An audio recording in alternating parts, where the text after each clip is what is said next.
गर्भभित्र बच्चाको लिङ्ग बन्दा यस्तो पनि हुन्छ, छोराबाट छोरी र छोरीबाट छोरा पनि बन्दछ। अघि यो भ्रूणमा शुक्रकीट र ओभाको मिलन हुँदा एक्स र वाई क्रोमोजोम मिलन भएको छ भने यो सेक्स ग्ल्यान्डले टेस्टिज बनाउँछ। यो टेस्टिजले टेस्टोस्टेरोन हर्मोन उत्पादन गर्छ।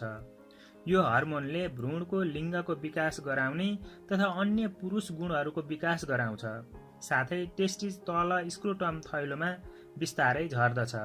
यो त एउटा सम्भावना मात्र हो। अहिले यो भ्रूण एउटा केराउको दाना जत्रो मात्रै छ। यो बेला भ्रूणमा धेरै फेरबदल भइरहेको हुन्छ।